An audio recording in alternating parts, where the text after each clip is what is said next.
Good evening, ma'am. Good evening.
Okay, good evening, students. ഇന്ന് കഴിഞ്ഞ ക്ലാസ്സിൽ നമ്മൾ 14ാമത്തെ ചാപ്റ്റർ വരെയല്ലേ കംപ്ലീറ്റ് ആക്കിയിരുന്നത്.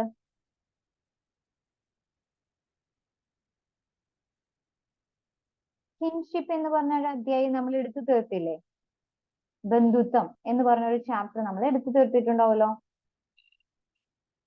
മാം, ആ ചാപ്റ്റർ ഒന്നുകൂടെ പറയാവോ? അതായത് ഈ നമ്മുടെ രണ്ടാമത്തെ മൊഡ്യൂളിലെ അവസാനത്തെ ചാപ്റ്റർ 16ാമത്തെ ചാപ്റ്റർ 15ാമത്തെ ചാപ്റ്റർ നമുക്ക് പഠിക്കേണ്ട ആവശ്യമില്ല.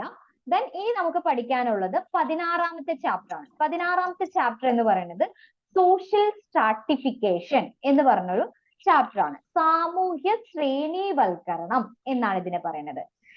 ഇംഗ്ലീഷ് ടെസ്റ്റില് 213ാമത്തെ പേജിലും മലയാളം ഗൈഡില് 118ാമത്തെ പേജിലുമാണ്. 118ാമത്തെ പേജിലുണ്ട് 16ാമത്തെ ചാപ്റ്റർ സോഷ്യൽ സ്ട്രാറ്റിഫിക്കേഷൻ. ഞാൻ ഒന്നും കൂടി പറയാം. നമ്മുടെ ഇംഗ്ലീഷ് ടെസ്റ്റില് 213 പേജ് നമ്പറിൽ സ്റ്റാർട്ട് ചെയ്യുന്നുണ്ട്. 213ാമത്തെ പേജിലാണ് സോഷ്യൽ സ്ട്രാറ്റിഫിക്കേഷൻ എന്ന് പറഞ്ഞ അധ്യായം ഉള്ളത്. അപ്പൊ ഞാൻ ഒന്നുകൂടി പറയാം. നമുക്ക് എല്ലാ ചാപ്റ്റേഴ്സും വേണ്ട. അതില് ഇനി പഠിക്കുന്ന ചാപ്റ്റർ എന്ന് പറയുന്നത് 14 കഴിഞ്ഞു, 15 വേണ്ട, 16ാമത്തെ ചാപ്റ്റർ ആണ് വേണ്ടത്. 16ാമത്തെ ചാപ്റ്റർ എന്ന് പറയുന്നത് സോഷ്യൽ സ്ട്രാറ്റിഫിക്കേഷൻ, സാമൂഹ്യ ശ്രേണീവൽക്കരണം എന്നാണ് ഈ ഒരു അധ്യായത്തിന്റെ ചാപ്റ്ററിന്റെ പേര്. തുടങ്ങാം നമുക്ക്. എല്ലാവരും റെഡി ആയി എന്ന് വിചാരിക്കുന്നു. മലയാളം ഗൈഡില് 118 ചാപ്റ്റർ 118ാമത്തെ പേജിലുണ്ട്. ഞാൻ ഒരു 16ാമത്തെ ചാപ്റ്ററിലെ നിങ്ങളുടെ ടെസ്റ്റിൽ കുറച്ച് പോയിന്റ് ആണ് അത് പറയാൻ പോണത്. ഒന്ന് ശ്രദ്ധിച്ചോ.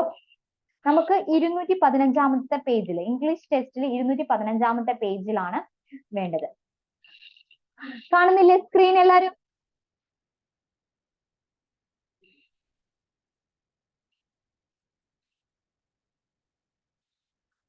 കൺസെപ്റ്റ് ഓഫ് സ്ട്രാറ്റിഫിക്കേഷൻ എന്നാണ് പറയുന്നത്. കൺസെപ്റ്റ് ഓഫ് സ്ട്രാറ്റിഫിക്കേഷൻ എന്താണ്? ശ്രേണീവൽക്കരണം, ശ്രേണി ആക്കുക എന്ന് ഉദ്ദേശിക്കുന്നത്. എന്താണ് ശ്രേണീവൽക്കരണം?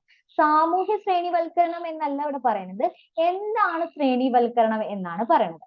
ഈ ശ്രേണീവൽക്കരണം കൊണ്ട് ഉദ്ദേശിക്കുന്നത് 1940കളിൽ ആണ് ഈ ശ്രേണീവൽക്കരണം എന്ന് പറഞ്ഞ സാമൂഹ്യ ശ്രേണീവൽക്കരണം എന്ന് പറഞ്ഞ കൺസെപ്റ്റ് സോഷ്യോളജിയിൽ വരുന്നത് 1940കളിൽ. ഈ ശ്രേണീവൽക്കരണം എന്ന് പറയുന്ന ഒരു കൺസെപ്റ്റ് പേജ് നമ്പർ 215 ഇംഗ്ലീഷ് ടെസ്റ്റിലും മലയാളം ഗൈഡിലും 118ാമത്തെ പേജ് ആരംഭിക്കണേ ഉള്ളൂ. അതിലില്ല ഇപ്പൊ ഞാൻ പറയുന്ന കാര്യം. നിങ്ങൾ ശ്രദ്ധിച്ച് കേൾക്കാം. ഞാൻ സ്ക്രീൻ ഷെയർ ചെയ്ത് ഇട്ടുണ്ട്. 1940കളിലാണ് ശ്രേണിവൽക്കരണം എന്ന് പറയുന്ന കൺസെപ്റ്റ് എവിടെ സോഷ്യോളജിയിൽ വരുന്നത്. ഇവര് കടമെടുക്കുകയാണ് ചെയ്യുന്നത്. ഏത് സബ്ജക്റ്റിൽ നിന്നും? സയൻസ് ഓഫ് ജിയോളജി അല്ലെങ്കിൽ എർത്ത് സയൻസ്, ഭൂമിശാസ്ത്രം എന്ന് പറയുന്ന ഒരു മേഖലയിൽ നിന്നാണ്, ഭൂമിശാസ്ത്രം എന്ന് പറയുന്ന മേഖലയിൽ നിന്നാണ് ശ്രേണിവൽക്കരണം എന്ന് പറഞ്ഞ കൺസെപ്റ്റ് നമ്മൾ കടമെടുക്കുന്നത്. ഈ ജിയോളജിയില് എന്താണ് ശ്രേണിവൽക്കരണം എന്നുകൊണ്ട് ഉദ്ദേശിക്കുന്നത്? ഭൂമിയെ പല തട്ടുകളായിട്ടാണ് തരുന്നത്. ഇപ്പൊ ഭൂമിയുടെ നമുക്കറിയാം, നമ്മൾ 10ലൊക്കെ പഠിച്ചിട്ടുള്ളതാ, 10 വരെ പഠിച്ചിട്ടുള്ളതാ, ഭൂമിയെ വിവിധ സ്ട്രാറ്റാസുകളായിട്ട്, ഭൂമിയുടെ ഉപരിതലത്തെ ഭൂവൽക്കം എന്ന് പറഞ്ഞാൽ ഇതുണ്ടല്ലോ, അറ്റ്മോസ്ഫിയറിനെ ആയാലും അല്ലെങ്കിൽ ഭൂമിയെ തന്നെ വിവിധ ഘട്ടങ്ങളായിട്ട് സ്ട്രാറ്റകളായിട്ട് തിരിക്കാറുണ്ട്. ഇപ്പൊ മാന്റില്, ക്രസ്റ്റ്, മാന്റില്, കോറ് എന്നിങ്ങനെ തിരിച്ചിട്ടുണ്ട് ഭൂമിയെ. അതുപോലെ തന്നെ ഭൂമിയുടെ അറ്റ്മോസ്ഫിയറിനെ നമ്മൾ തിരിച്ചിട്ടുണ്ട്.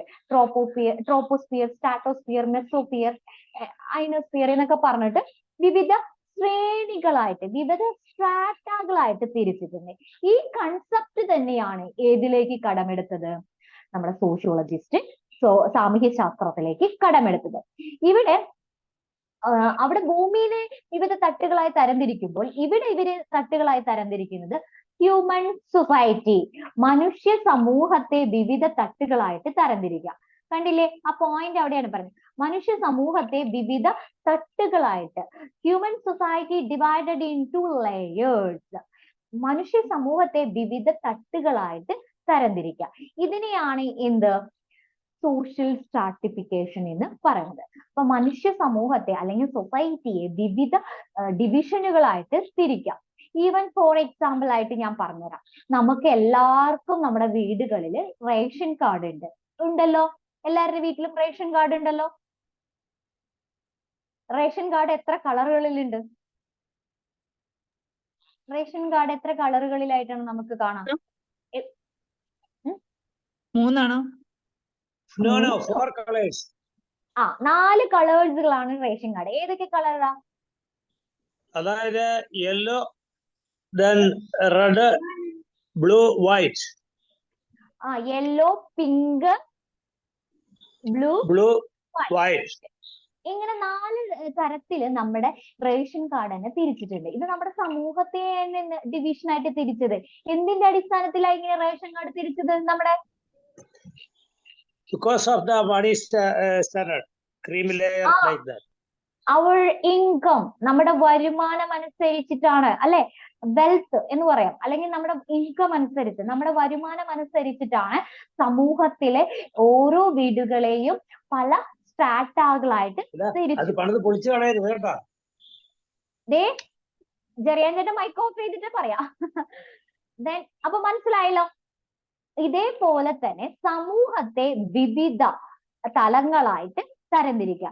ഈവൻ ഞാൻ പറഞ്ഞു തരാം, നോക്കി ഇവിടെ പറയുന്നുണ്ട് സമൂഹത്തെ വിവിധ തലങ്ങളായി. Unequal distribution of power and wealth, unequal distribution of privilege എന്നാണ് പറയുന്നത്. അതായത് നമ്മുടെ സമൂഹത്തിലെ ഹ്യൂമൻ സൊസൈറ്റിയിലെ വിതരണമാണ്, അതായത് തുല്യമല്ലാത്ത വിതരണം, പല സാഹചര്യങ്ങളിലായിട്ട് വിതരണങ്ങൾ നടത്തേണ്ടത്. എങ്ങനെ വിതരണം? Unequal distribution of power, wealth and prestige, നമ്മുടെ അധികാരം, നമ്മുടെ സമ്പത്ത്, നമ്മുടെ പ്രിവിലേജ്, അന്തസ് അല്ലെങ്കിൽ ബഹുമാനം, പദവി എന്നൊക്കെ അനുസരിച്ചിട്ട് സമൂഹത്തെ വിവിധ തട്ടുകളായിട്ട് തരംതിരിച്ചിട്ടുണ്ട്. ഈ കൺസെപ്റ്റിനെയാണ് നമ്മൾ സോഷ്യൽ സ്ട്രാറ്റിഫിക്കേഷൻ എന്നതുകൊണ്ട് ഉദ്ദേശിക്കുന്നത്. ക്ലിയർ ആയോ? ഞാൻ ഒന്നും കൂടി പറഞ്ഞുതരാം. 215ാമത്തെ പേജിൽ ഇംഗ്ലീഷ് ടെസ്റ്റിൽ സ്ട്രാറ്റിഫിക്കേഷൻ എന്ന് പറഞ്ഞ കൺസെപ്റ്റ് എന്താന്ന് കൊടുത്തിട്ടുണ്ട്. നിങ്ങളുടെ മലയാളം ഗൈഡില് 119ാമത്തെ പേജിലെ 6ാമത്തെ ക്വസ്റ്റ്യൻ ആയിട്ട്, 119ാമത്തെ പേജിലെ 6ാമത്തെ ക്വസ്റ്റ്യൻ ആയിട്ട് എടുക്കുന്നുണ്ട്. അതായത് മനുഷ്യ സമൂഹത്തെ വിവിധ തലങ്ങളായിട്ട്, വിവിധ ശ്രേണികളായിട്ട് തരംതിരിക്കുന്നത് എന്തിന്റെ അടിസ്ഥാനത്തിൽ? അധികാരത്തിന്റെയും സമ്പത്തിന്റെയും അതുപോലെ തന്നെ പ്രസ്റ്റീജ്, പദവിയുടെയും അന്തസ്സിന്റെയും അടിസ്ഥാനത്തിൽ മനുഷ്യ സമൂഹത്തെ വിവിധ ശ്രേണികളായിട്ട് തരംതിരിക്കുന്ന കൺസെപ്റ്റിനെയാണ് നമ്മൾ സാമൂഹ്യ ശ്രേണിവൽക്കരണം അല്ലെങ്കിൽ സോഷ്യൽ സ്ട്രാറ്റിഫിക്കേഷൻ എന്നതുകൊണ്ട് ഉദ്ദേശിക്കുന്നത്. ക്ലിയർ ആയോ? മലയാളം പറഞ്ഞത് ഒന്നുകൂടെ പറയോ? ഓക്കെ, മലയാളം പറഞ്ഞത് പറയാം. അതായത് മനുഷ്യ സമൂഹത്തെ വിവിധ തലങ്ങളായിട്ട്, മനുഷ്യ സമൂഹത്തെ അധികാരത്തിന്റെയും സമ്പത്തിന്റെയും അന്തസ്സിന്റെയും അടിസ്ഥാനത്തിൽ തിരിക്കാം. വിവിധ സ്ഥലങ്ങളായി അല്ലെങ്കിൽ വിവിധ ശ്രേണികളായി തരംതിരിക്കാം. ഈ ഒരു ആശയത്തെയാണ് സാമൂഹ്യ ശ്രേണിവൽക്കരണം അല്ലെങ്കിൽ സോഷ്യൽ സ്ട്രാറ്റിഫിക്കേഷൻ എന്ന് പറയുന്നത്.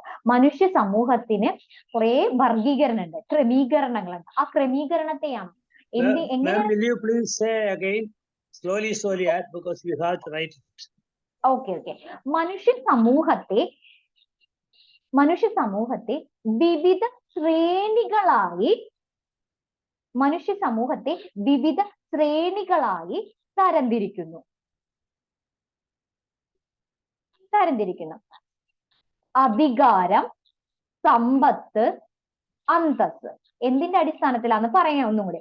അധികാരം, സമ്പത്ത്, അന്തസ്സ് എന്നിവയുടെ അടിസ്ഥാനത്തിലാണ് ശ്രേണിവൽക്കരണം നടത്തുന്നത്.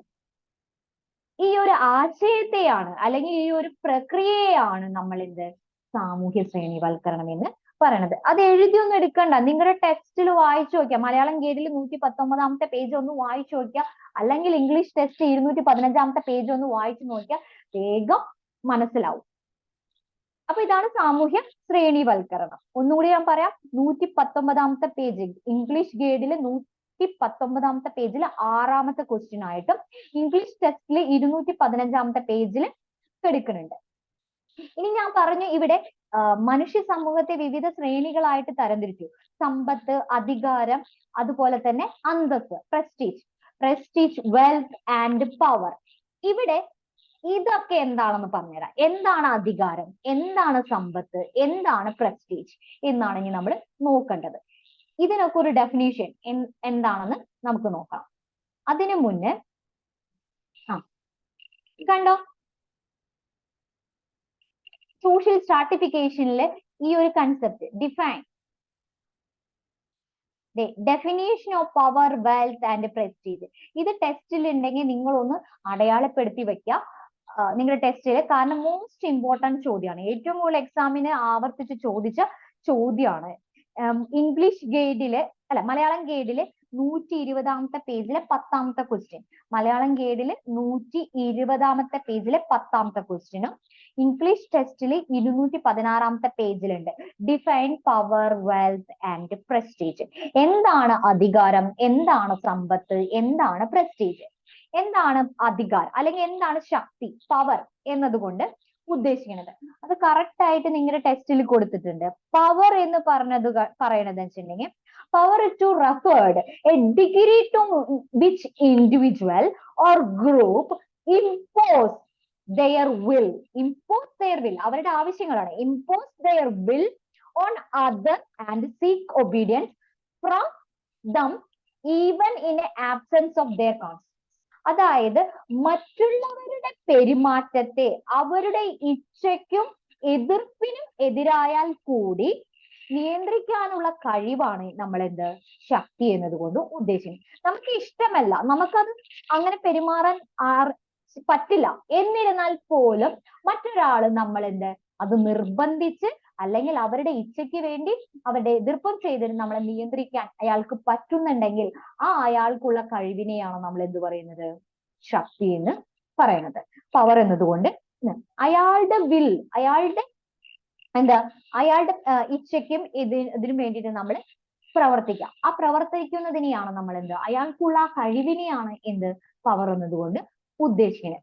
ക്ലിയർ ആയോ പവർ? ഈവൻ നമ്മുടെ വീടിനെ തന്നെ എടുത്തു നോക്കിയാൽ മതി അല്ലെ, വീട്ടിൽ ഏറ്റവും അധികാരം ആർക്കായിരിക്കും? പവർ ആർക്കാ? അച്ഛന്. അച്ഛൻ പറഞ്ഞത് നമുക്ക് ഇഷ്ടമല്ലായിരിക്കും, പക്ഷെ എന്നിരുന്നാൽ പോലും ആളുടെ ഇച്ഛയ്ക്കും അച്ഛൻ പറയുന്ന പല കാര്യങ്ങളും നമുക്ക് ചെയ്യാൻ ആഗ്രഹം ഉണ്ടാവില്ല, എന്നിരുന്നാൽ പോലും നമ്മൾ അത് അനുസരിക്കുകയും ചെയ്യുകയും ചെയ്യും. അതെന്താണ്? ആ ആളുടെ കഴിവാണ്, ആ ആളൊരു ശക്തിയാണ്, ആ പവറാണ് അത് പറയുന്നത്.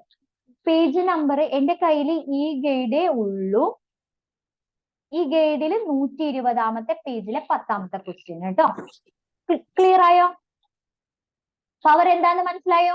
പവർ എന്തായാലും പഠിക്കാം, പവർ ഡിഫൈൻ ചെയ്ത് ചോദിക്കാറുണ്ട്.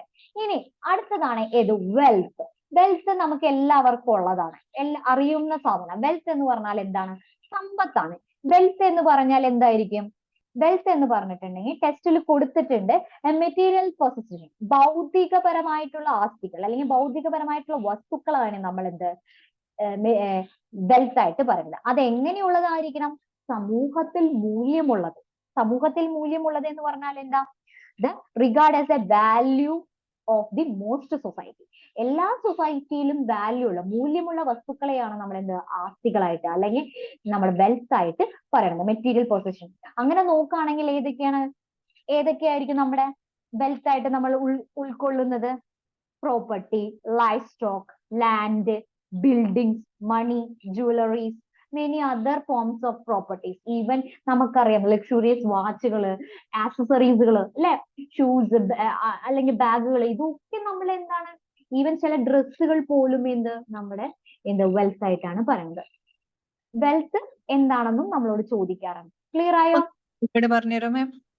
ഓക്കെ, വെൽത്ത് എന്ന് പറഞ്ഞിട്ടുണ്ടെങ്കിൽ സമൂഹത്തിൽ മൂല്യമുള്ള ഭൗതിക വസ്തുക്കളെയാണ്. സമൂഹത്തിൽ മൂല്യമുള്ള ഭൗതിക വസ്തുക്കളെയാണ് സമ്പത്ത് എന്നതുകൊണ്ട് ഉദ്ദേശിക്കുന്നത്. സമൂഹത്തിൽ മൂല്യമുള്ള വസ്തുക്കൾ. സമൂഹത്തിൽ മൂല്യമുള്ള വസ്തുക്കൾ എന്ന് പറയുന്നതാണ് ഏത്? സ്ഥലം, കെട്ടിടം, സ്വർണം, വാഹനം, പിന്നെ വേറെ ഏത് തരത്തിലുള്ള സമൂഹത്തിൽ മൂല്യമുള്ള എല്ലാ വസ്തുക്കളും.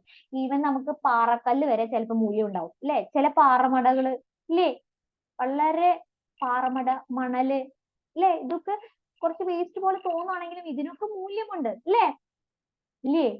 പാറമടയിൽ പാറ പൊട്ടിക്കുമ്പോ നല്ല പാറയ്ക്കൊക്കെ നല്ല കാശല്ലേ? അല്ലെ? ഒരു പാറ, അല്ലെ?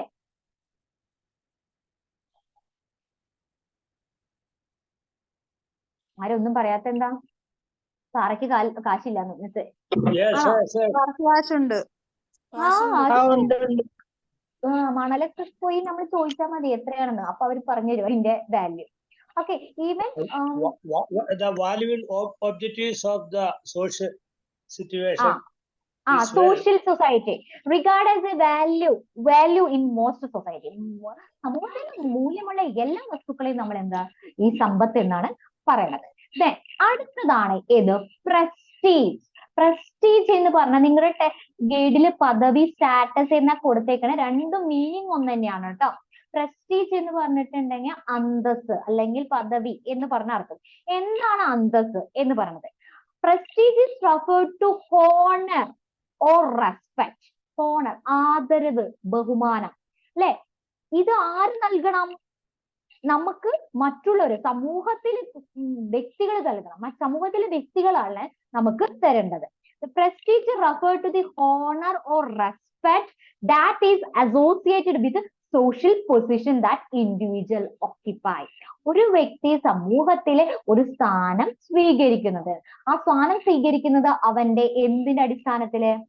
ആ സമൂഹത്തിലെ വ്യക്തികൾ അവന്റെ പെരുമാറ്റം അനുസരിച്ച് മറ്റൊരാള് നൽകുന്ന ഒരു ആദരവായിരിക്കാം, ബഹുമാനമായിരിക്കാം നമ്മുടെ അന്തസ്സായിട്ട് പറയുന്നത്. അപ്പൊ ഇതും സാമൂഹ്യ ശ്രേണിവൽക്കരണത്തിന്റെ ഒരു ഭാഗമാണ്. ഒന്നുകൂടി പറയാം, ഒരു വ്യക്തിക്ക് മറ്റൊരു സമൂഹത്തിലെ മറ്റൊരു വ്യക്തികൾ നൽകുന്ന ആദരവ്, ബഹുമാനം, അതിനെയാണെന്ത് നമ്മൾ അന്തസ്സ് എന്ന് പറയുന്നത്. ഒരു സമൂഹത്തിൽ ഒരു വ്യക്തിക്ക് ലഭിക്കുന്ന പദവി, അത് അദ്ദേഹത്തിന്റെ വ്യക്തിത്വത്തിന്റെയും പെരുമാറ്റത്തിന്റെയും അടിസ്ഥാനത്തിലായിരിക്കും. അതെങ്ങനെ? മറ്റുള്ളവരാണ്, അല്ലെ? നമുക്കറിയാം സമൂഹത്തിൽ അന്തസ്സ്, ബഹുമാനം, ആദരവൊക്കെ തരുന്നത് മറ്റുള്ള വ്യക്തികളാണ്. അവർ നൽകുന്ന ഒരു ബഹുമതിയാണ് നമുക്ക് അന്തസ്സായിട്ട് നമ്മൾ കണക്കാക്കപ്പെടുന്നത്. ക്ലിയർ ആയോ? ഈ ഒരു ടോപ്പിക് മോസ്റ്റ് ഇമ്പോർട്ടന്റ് ആണ് കേട്ടോ. നമ്മളോട് ഈ വെൽത്ത് എന്താ, പവർ എന്താ, അല്ലെങ്കിൽ പ്രസ്റ്റീജ് എന്താന്നൊക്കെ ഡിഫൈൻ ചെയ്ത് ചോദിക്കാറുണ്ട് കേട്ടോ. എന്താണ് അഭിമാനം? ഒരു വ്യക്തിക്ക് അംഗീകരിക്കുവാനും ബഹുമാനം വളരെ അധികമായി അവന്റെ സമൂഹത്തിൽ നിന്ന് ലഭിക്കുമ്പോൾ അവന് രൂപപ്പെടുന്ന ഒരു സാമൂഹ്യ അവസ്ഥയാണ് നമ്മൾ അഭിമാനം എന്ന് പറയുന്നത്. ഒരു വ്യക്തിക്ക് അംഗീകാരവും ബഹുമാനം വളരെ അധികമായി ആരിൽ നിന്നും? സമൂഹത്തിൽ നിന്ന് ലഭിക്കുക. സമൂഹത്തിൽ നിന്ന്, സോഷ്യൽ പൊസിഷൻ സമൂഹത്തിൽ നിന്ന് ലഭിക്കുന്നെങ്കിൽ ആ ഒരു സാമൂഹ്യ അവസ്ഥയെയാണ്, ആ സോഷ്യൽ പൊസിഷനെയാണ് നമ്മൾ അഭിമാനം എന്നതുകൊണ്ട് ഉദ്ദേശിക്കുന്നത്, അന്തസ്സ് എന്ന് കൊണ്ട് ഉദ്ദേശിക്കുന്നത്. ക്ലിയർ ആയോ? Yes. Then ഈ ഒരു ഭാഗത്തിലെ ചോദ്യങ്ങൾ എന്താണെന്ന് നോക്കാം. ഈ ഭാഗത്തിലെ 16.1-ലെ ചോദ്യങ്ങളാണ്.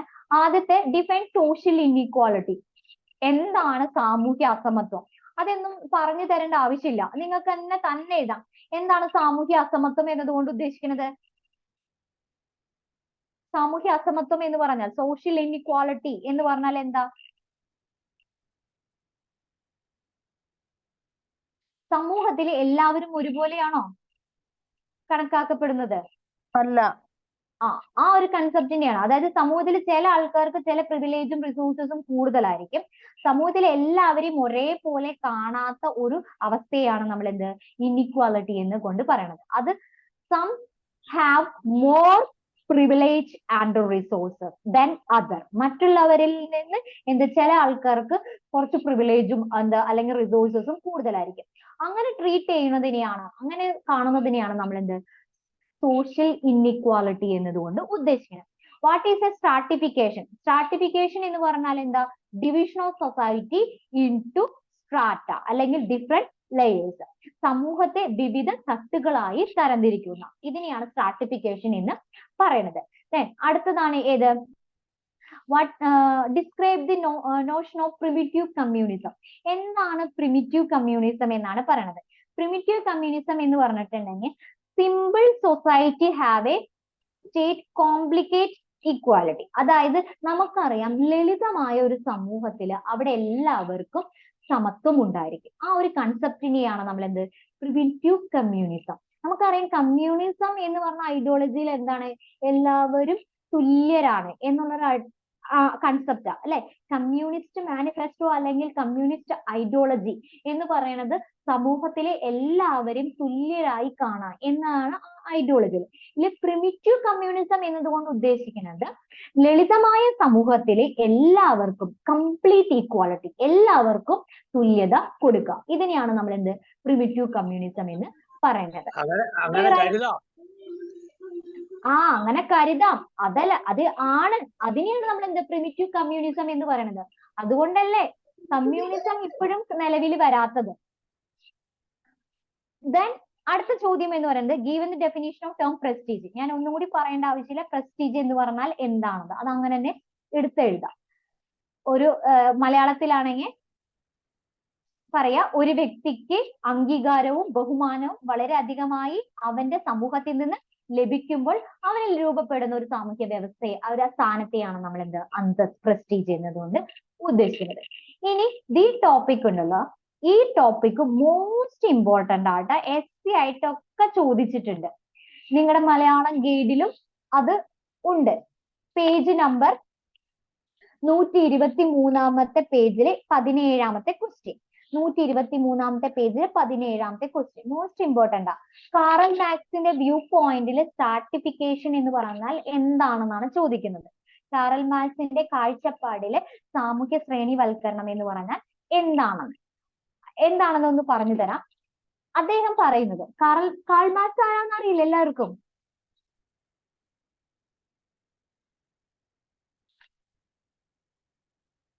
കാൾ മാർക്സ് ആരാണെന്ന് അറിയില്ലേ? അറിയാം.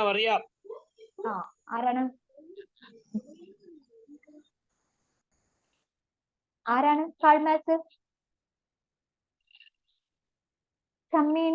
The author of Communist Manifesto and Das Kapital. മൂലധനം. അതിനുമുപരി എന്താ, മാർക്സിസം എന്ന് പറയുന്ന ഒരു ഐഡിയോളജിയുടെ പിതാവാണ് കാൾ മാർക്സ്. അദ്ദേഹം എഴുതിയ പുസ്തകമാണ് ഏത്? ദസ് കാപ്പിറ്റൽ, അതായത് മൂലധനം. ദെൻ കമ്മ്യൂണിസ്റ്റ് മാനിഫെസ്റ്റോ, കമ്മ്യൂണിസ്റ്റ് പ്രകടന പത്രിക എന്ന് പറഞ്ഞാൽ he was the father of communism.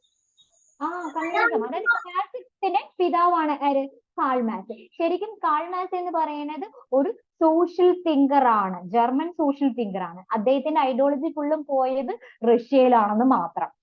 അദ്ദേഹം ഒരു ജർമ്മൻ സോഷ്യൽ തിങ്കർ ആണ്. അദ്ദേഹത്തിന്റെ അഭിപ്രായത്തിൽ എന്താണ് സ്ട്രാറ്റിഫിക്കേഷൻ, സാമൂഹ്യ ശ്രേണിവൽക്കരണം എന്താണെന്നാണ് പറയാൻ പോകുന്നത്.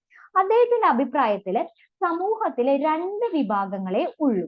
അദ്ദേഹത്തിന് പറയുന്നത് സമൂഹത്തിൽ society into two mutual opposite controversy groups എന്നാണ്. അതായത് സമൂഹത്തിലെ രണ്ട് വിഭാഗങ്ങളേ ഉള്ളൂ. ആ രണ്ട് വിഭാഗങ്ങൾ പരസ്പരം എതിർക്കുകയും അതുപോലെ തന്നെ പരസ്പരം സമരങ്ങൾ ചെയ്യുകയാണ് ചെയ്യുന്നത് പറയുന്നത്.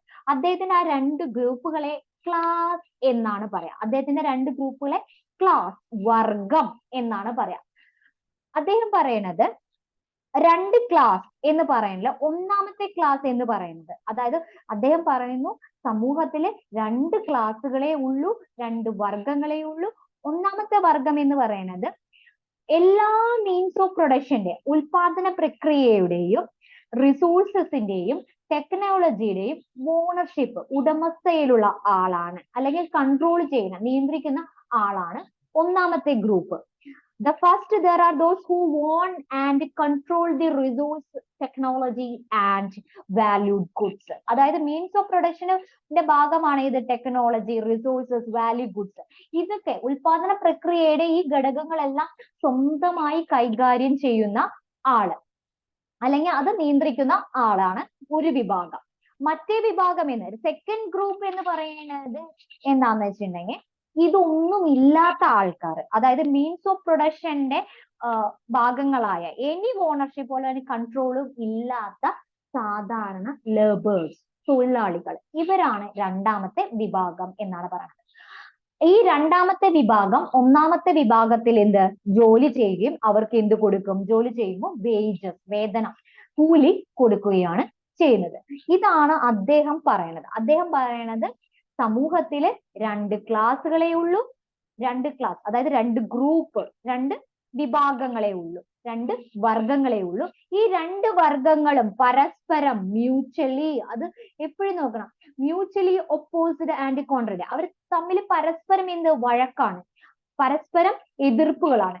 ഈ ഒന്നാമത്തെ ഗ്രൂപ്പ് എന്ന് പറഞ്ഞാൽ മീൻസ് ഓഫ് പ്രൊഡക്ഷൻ ഫുള്ളും കൈകാര്യം ചെയ്യുന്ന ആളും, രണ്ടാമത്തെ കാറ്റഗറി എന്ന് പറഞ്ഞാൽ ഇതൊന്നും ഇല്ലാത്ത, do not have any ownership, ഒന്നുമില്ലാത്ത ആൾക്കാരാണ്. അപ്പൊ കാറൽ മാർക്സ് ഈ രണ്ട് വർഗങ്ങളാണ് ഏത് സമൂഹത്തിലുള്ളത് എന്നാണ് അഭിപ്രായപ്പെടുന്നത്. ക്ലിയർ ആയോ? ഏതാന്ന് പറഞ്ഞത്? ഒന്നാമത്തെ വിഭാഗം മീൻസ് ഓഫ് പ്രൊഡക്ഷൻ, ഉൽപാദന പ്രക്രിയയുടെ സ്രോതസ്, അതുപോലെ തന്നെ സാങ്കേതിക വിദ്യ, സാധനങ്ങൾ എന്നിവ കൈകാര്യവും നിയന്ത്രണത്തിലും ഉള്ള ആള്. അതൊക്കെ ആ ടെസ്റ്റിലുണ്ട്, നിങ്ങൾ അത് നോക്കിയാൽ മതി. 123-ാമത്തെ പേജിൽ അത് എക്സ്പ്ലെയിൻ ചെയ്ത് കൊടുത്തിട്ടുണ്ട് കേട്ടോ, അതൊന്ന് വായിച്ചു നോക്കിയാൽ മതി. ഇത്രയുമുള്ള അതാണ് ഏത് സോഷ്യൽ സ്ട്രാറ്റിഫിക്കേഷൻ എന്ന് പറയുന്നത്. അദ്ദേഹത്തിന്റെ സമൂഹം എന്ന് പറയുന്നത് രണ്ടെണ്ണേ ഉള്ളൂ. ആ രണ്ട് സമൂഹം പരസ്പരം തല്ലൂട്ടാണ്. ആ രണ്ട് സമൂഹത്തെ അദ്ദേഹം പറയുന്നത് ക്ലാസ് എന്നാണ്. അവർ തമ്മിലുള്ള ഒപ്പോസ് അല്ലെങ്കിൽ കോൺട്രവേഴ്സീസിനെയാണ് അദ്ദേഹം വർഗസമരം, ക്ലാസ് സ്ട്രഗിൾ എന്നതുകൊണ്ട് ഉദ്ദേശിക്കുന്നത്. ക്ലിയർ ആയോ? ഇത്രയും പഠിച്ചാൽ മതി അതില്. ബാക്കി നമുക്കിതിപ്പോ ക്വസ്റ്റ്യൻ അറ്റംപ്റ്റ് ചെയ്യുമ്പോൾ നിങ്ങൾക്ക് മനസ്സിലാവും.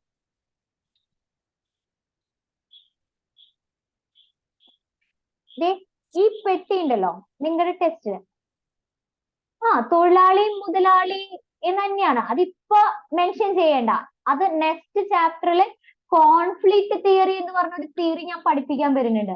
ആ തിയറി പഠിക്കുമ്പോ അത് പറയാം. ബൂർഷാസീസ് ആൻഡ് പ്രോളിറ്റേറിയൻസ് എന്നാ പറയാ. ബൂർഷാസി എന്ന് പറയുന്നത് ക്യാപിറ്റലുള്ള മുതലാളി എന്നും, പ്രോളിറ്റേറിയൻസ് എന്ന് പറയുന്നത് തൊഴിലാളി. അതൊക്കെ അപ്പൊ പഠിക്കാം. ഇപ്പൊ നമ്മൾ അത് പഠിക്കേണ്ട. സമൂഹത്തെ രണ്ട് വിഭാഗങ്ങളായിട്ട് തിരിക്കും.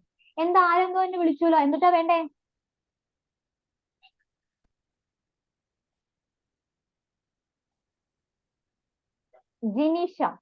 ജിനീഷ സിബി എന്താ?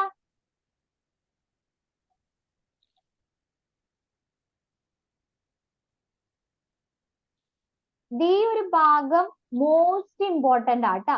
ഈ പറഞ്ഞ കാര്യങ്ങളാണ് അവിടെ പറയുന്നത്. അത് നിങ്ങളൊന്ന് ടിക്ക് ഇട്ട് നിങ്ങളുടെ ടെസ്റ്റിൽ വച്ചോട്ടോ. 16.2 സ്റ്റേറ്റ്മെന്റ് 16.2 221-ാമത്തെ പേജില് 16.2 മോസ്റ്റ് ഇമ്പോർട്ടന്റ് ആട്ടോ.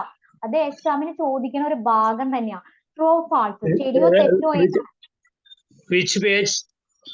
221 221. Yeah, okay, okay. ഞാൻ പറഞ്ഞോട്ടെ. ആദ്യത്തെ Index ചോദ്യം. questions. Yeah. ഓക്കെ, ഞാൻ ആദ്യത്തെ ചോദ്യം പറയാം. According to Marx there are a two main class in society. Karl മാക്സിന്റെ അഭിപ്രായത്തിൽ സമൂഹത്തിൽ രണ്ട് വർഗങ്ങളാണ് ഉള്ളത്. ശരിയോ തെറ്റോ? ശരിയാണ്. ആ, മൈക്ക് മ്യൂട്ട് ചെയ്ത് വെച്ചോളൂ, ഇടയ്ക്ക് എന്റെ സൗണ്ട് ഒക്കെ അതിന് വരുന്ന പോലെ. അപ്പൊ ഈ സ്റ്റേറ്റ്മെന്റ് എന്താണ്? ശരിയാണ് കേട്ടോ. സമൂഹത്തിലെ രണ്ട് വിഭാഗങ്ങളെ മാക്സിന്റെ അഭിപ്രായത്തിൽ ഉള്ളൂ. രണ്ടാമത്തെ ചോദ്യം. ഫോർ മാക്സ്, മാക്സ് തന്നെ പറഞ്ഞു, class are defined in the term of mental ability of person. അദ്ദേഹം വർഗത്തെ തിരിക്കുന്നത് മനുഷ്യന്റെ ബുദ്ധി കഴിവനുസരിച്ചിട്ടാണെന്ന്. ആണോ? No, false. എന്താ കഴിവാ? മീൻസ് ഓഫ് പ്രൊഡക്ഷന്റെ അടിസ്ഥാനത്തിലാണ് തിരിക്കുന്നത്. എന്തിന്റെ അടിസ്ഥാനത്തിലാണ് തിരിക്കുന്നത്? Class are defined in the term of means of production. ഉൽപാദന പ്രക്രിയയുടെ അടിസ്ഥാനത്തിലാണ് അദ്ദേഹം വർഗങ്ങളെ തിരിക്കുന്നത് കേട്ടോ. Then second question, the means of production include the technology, capital, resource. അതായത് ഉൽപാദന പ്രക്രിയയുടെ ഭാഗങ്ങളാണ് സാങ്കേതിക വിദ്യ, മൂലധനം, റിസോഴ്സ്. ശരിയാണോ തെറ്റാണോ? ശരി. Okay, ശരിയാണത്. Then D, according to Marx, ownership of means of production lead to control the over political power. Karl മാക്സിന്റെ അഭിപ്രായത്തിൽ പറയാണ്, ആരാണ് ഉൽപാദന പ്രക്രിയയിൽ കൺട്രോൾ ചെയ്യുന്നത്, നിയന്ത്രിക്കുന്നത്, അവർക്കും എന്തിലും നിയന്ത്രിക്കാൻ പറ്റും? പൊളിറ്റിക്കൽ പവറില്, രാഷ്ട്രീയ ശക്തിയിലും നിയന്ത്രിക്കാൻ കഴിയാൻ പറ്റും. ശരിയോ തെറ്റോ? ശരി. ശരിയാണ്. ഇന്നത്തെ നമ്മുടെ സമൂഹം എടുത്താൽ നോക്കാം അല്ലെ, സമ്പത്തിൽ ആരാ കയ്യിൽ നിൽക്കണ, അവരും എന്ത് പൊളിറ്റിക്കൽ അല്ലേ? അതുകൊണ്ടല്ലേ അദാനി അതുപോലെ തന്നെ അംബാനി ഇവരൊക്കെ എന്ത് പൊളിറ്റിക്കൽ പരമായിട്ടുള്ള കാര്യങ്ങളിൽ പല സമയങ്ങളിലും ഇടപെടുന്നത് അല്ലേ? Then അത് ശരിയാണ്. Then class existed in human society right from the beginning of humankind. മനുഷ്യൻ ഉണ്ടായപ്പോൾ തൊട്ട് തന്നെ ക്ലാസ് ഉണ്ടായിട്ടുണ്ട് എന്നാണ് പറയുന്നത്. വർഗങ്ങൾ ഉണ്ടായിരുന്നു എന്നാ പറയുന്നത്. മനുഷ്യ സമൂഹം ഉണ്ടായപ്പോൾ ക്ലാസ് ഉണ്ടായിട്ടുണ്ടായിരുന്നു എന്നാ പറയുന്നത്. No. മനുഷ്യൻ ഉണ്ടായപ്പോൾ അവിടെ ക്ലാസ് ഒന്നും ഉണ്ടായിട്ടുണ്ടായിരുന്നില്ല. അത് പിന്നീട് No. ഹിസ്റ്ററി പഠിച്ച ആൾക്കറിയാം. ഹിസ്റ്ററി അല്ല, ആദ്യത്തെ ഏജില് എന്ത് സിവിലൈസേഷനിൽ നിന്ന് എടുത്തു നോക്കുമ്പോൾ അവിടെ ക്ലാസ് ഒന്നും ഇല്ല. നമുക്ക് ഹാരപ്പൻ സിവിലൈസേഷനോ അല്ലെങ്കിൽ വേദ കാലഘട്ടത്തിലോ ക്ലാസ് അല്ല ഉള്ളേ. ഏതാ ഉള്ളേ ആ സമയത്ത്? In the beginning of the mankind, all we are equal. അല്ലല്ല, ആ സമയത്ത് എന്താണുള്ളതെന്ന് ചോദിച്ചാൽ വർണ്ണ വ്യവസ്ഥാ സിസ്റ്റം, ജാതിയാണ്, കാസ്റ്റ് സിസ്റ്റം ആണ് ഉണ്ടായിരുന്നത് കേട്ടോ. ചതുർവർണ്ണ സിസ്റ്റം പഠിച്ചില്ലേ നിങ്ങൾ? ചതുർവർണ്ണ സിസ്റ്റം, വർണ്ണ വ്യവസ്ഥ എന്ന് പറഞ്ഞ, അതായത് നമ്മുടെ ഇന്ത്യയിലെ എന്നല്ല എടുത്തു പറയുമ്പോൾ വർണ്ണ വ്യവസ്ഥാ സിസ്റ്റം ലോകത്തിൽ തന്നെ മെസപ്പൊട്ടോമിയയിലായാലും ഹാരപ്പയിലായാലും ഈജിപ്ഷ്യനിലായാലും അല്ലെങ്കിൽ ചൈനീസ് സിവിലൈസേഷൻ ആയാലും അവിടെ ക്ലാസ് അല്ല ഉണ്ടായിരുന്നിൽ അവിടെ ഒരു മതത്തിന്റെ അടിസ്ഥാനത്തിൽ ഡിവിഷൻസുകളായിരുന്നു ഉണ്ടായിരുന്നത്. അപ്പൊ മനുഷ്യൻ തുടങ്ങുമ്പോൾ എന്തുണ്ടായിരുന്നില്ല? ഹ്യൂമൻ സൊസൈറ്റിയിൽ ക്ലാസ് ഉണ്ടായിരുന്നില്ല, വർഗം ഉണ്ടായിരുന്നില്ല. വർഗം പിന്നീടാണ് വന്നത്. ക്ലിയർ ആയോ? ഇനി അടുത്തത് എന്ന് പറയുന്നത് മാക്സ് വെബർ എന്ന് പറഞ്ഞ ആള് സോഷ്യൽ സ്ട്രാറ്റിഫിക്കേഷൻ എന്താന്ന് പറയുന്നുണ്ട്. കാറൽ മാക്സ് കഴിഞ്ഞാൽ പിന്നെ ഒരു മാക്സ് വെബർ എന്ന് പറഞ്ഞ ഒരു സോഷ്യൽ തിങ്കർ ആണ് പറയുന്നത്. അദ്ദേഹത്തിന്റെ സ്ട്രാറ്റിഫിക്കേഷൻ എന്ന് പറയുന്നത് സമൂഹത്തില് ശ്രേണികൾ ഉണ്ട്. എന്തിന്റെ അടിസ്ഥാനത്തിലാണ്? മനുഷ്യന്റെ പദവിയുടെയും മനുഷ്യന്റെ പദവിയുടെയും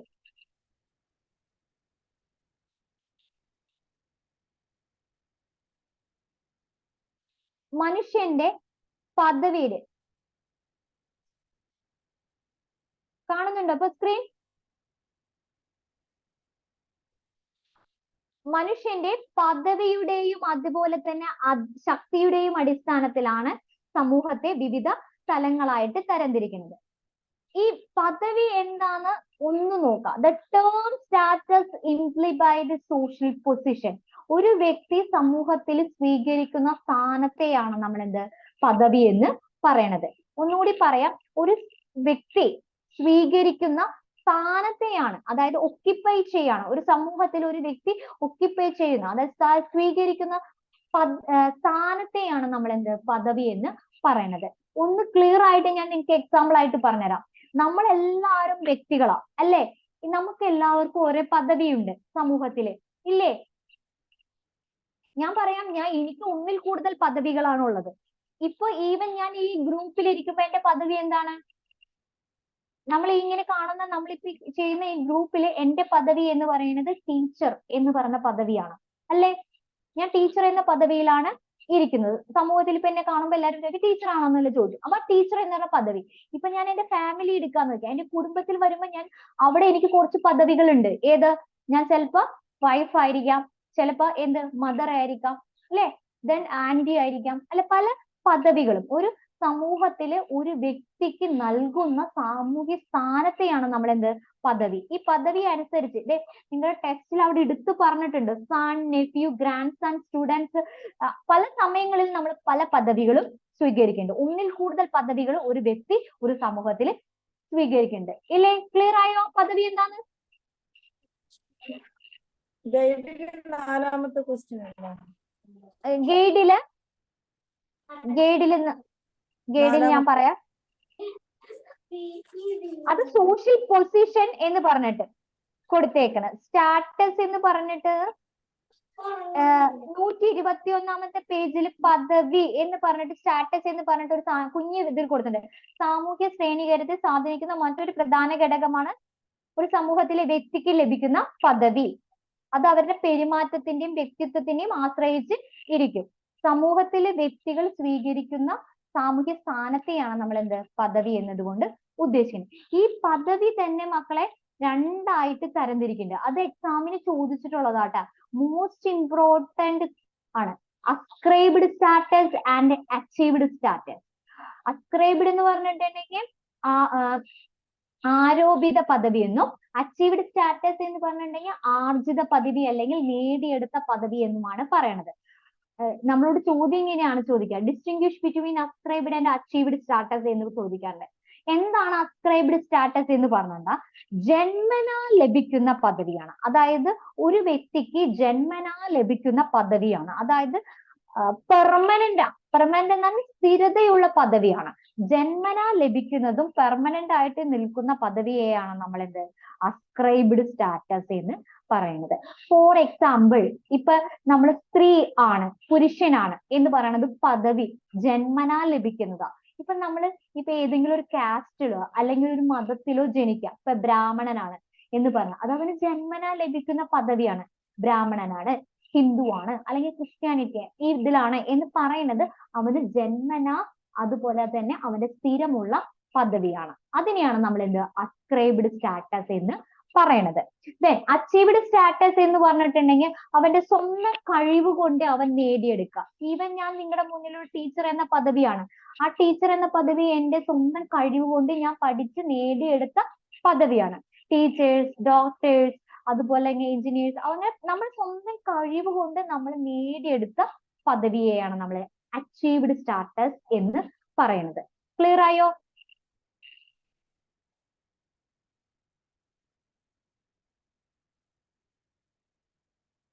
ക്ലിയർ ആയോ പറഞ്ഞത്? ഈ അസ്ക്രൈബ്ഡും അച്ചീവ്ഡും നമ്മളോട് എക്സാമിന് ചോദിക്കും. അസ്ക്രൈബ്ഡ് എന്ന് പറഞ്ഞാൽ ജന്മനാ ലഭിക്കുന്ന പദവി, സ്ഥിരമുള്ള പദവി. അച്ചീവ്ഡ് സ്റ്റാറ്റസ് എന്ന് പറഞ്ഞാൽ സ്വന്തം കഴിവ് കൊണ്ട് നേടിയെടുക്കുന്ന പദവി. ക്ലിയർ ആയോ? ഇനി ഈ ഭാഗത്തെ ചോദ്യം നോക്കാം. അതും കൂടി പറയുമ്പോൾ നിങ്ങൾക്ക് വേഗം മനസ്സിലാവും.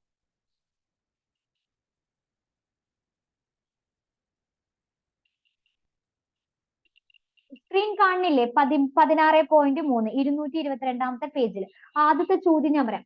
Status defined as A social position ആണോ, ആക്ഷൻ ആണോ, ബിഹേവിയർ ആണോ?